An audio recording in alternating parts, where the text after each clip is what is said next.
Hi friends मो रजत स्वागत करछि आपनको मो चैनल बैंकिंग विथ रजत रे देखंतु ओडब्ल्यूसी ओडिशा स्टाफ सिलेक्शन कमिशन तरफ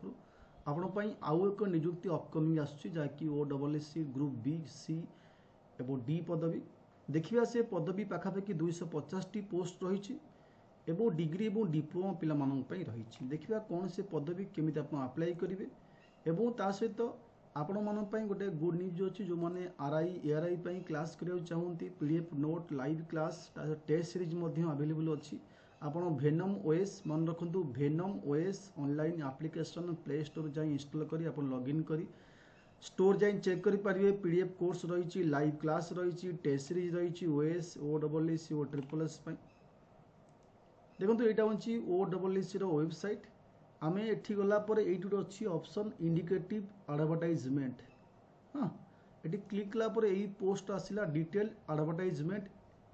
एठी for recruitment post of assistant training officer 2024 पई रही under directorate technical education and training Odisha Cuttack starting date रही 16/4 रु 15/5 भितर आप अप्लाई करेंगे एप्रिल 16 स्टार्ट डेट अच्छी डेट ऑफ एडिटिंग बा लास्ट डेट हूँ 21/5 केवल ऑनलाइन मोड ही आप अप्लाई करेंगे एटी पोस्ट दुई टाइप अच्छी गोटे असिस्टेंट ट्रेनिंग ऑफिसर अच्छी 125 पदवी आउट ऑफ 125 पदवी 43 पदवी रही वोमेन मानक ये ग्रुप बी पोस्ट एवं असिस्टेंट ट्रेनिंग ऑफिसर ये डिप्लोमा डिग्री गोटे technical non technical degree diploma लिखी 125टा पोस्ट अच्छी एवं ये ग्रुप बी पोस्ट एटी आपण आउ कौन रही इलिजिबिलिटी क्राइटेरिया सब आपण कहूँ एठी अच्छी आपणकर कैटेगरी वाइज वैकेंसी जनरल पई अच्छी 63 training officer NTC NC holder मानक पई 13 19 30 एसीबीसी एससी एसटी टोटाल होची 125 टी पदवी एवं assistant training officer diploma degree holder मानक पई अच्छी 62 14 20 29 जनरल एसीबीसी एससी एसटी एवं टोटाल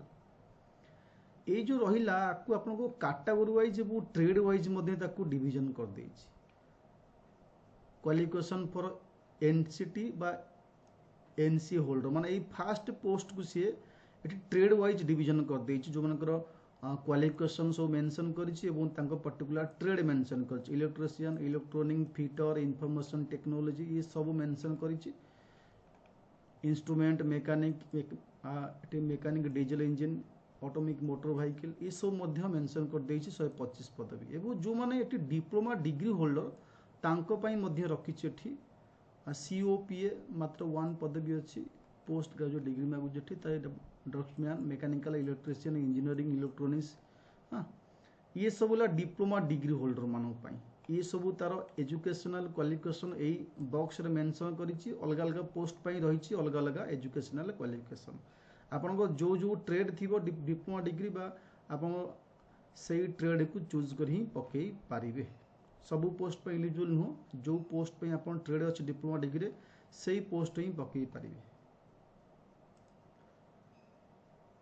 एटी नेक्स्ट अच्छी eligibility criteria citizen of India good character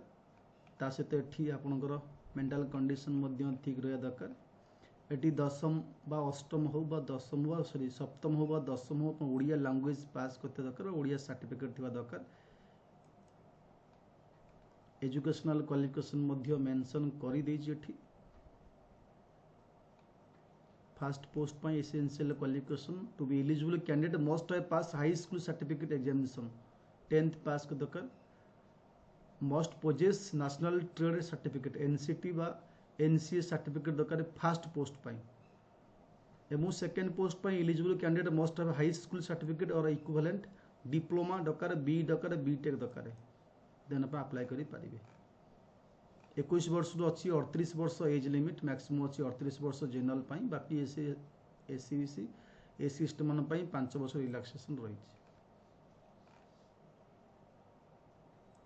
एठी अच्छी एनटीसी एवं एनसीए जो फास्ट पोस्ट रो प्लान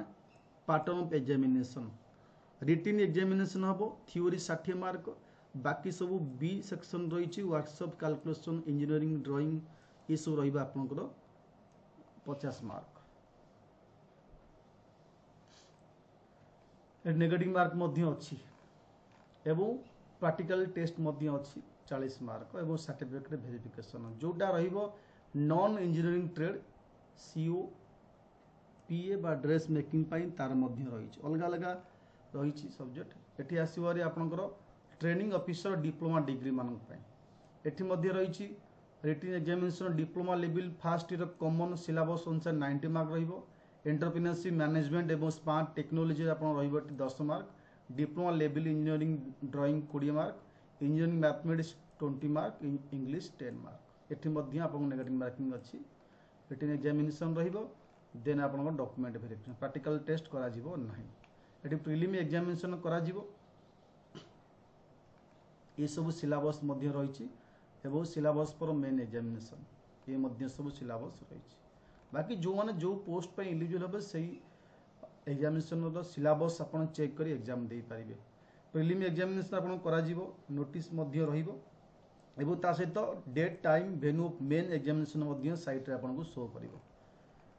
आगो पर अप्लाई करंतु 16 तारिख रु स्टार्ट अछि एप्रिल 16 एप्लिकेशन डेट तापर आपण सिलेबस को बेस करी प्रिपरेशन करि पारिबे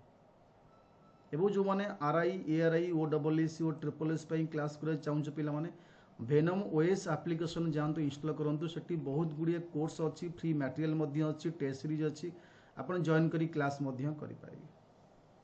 थैंक यू।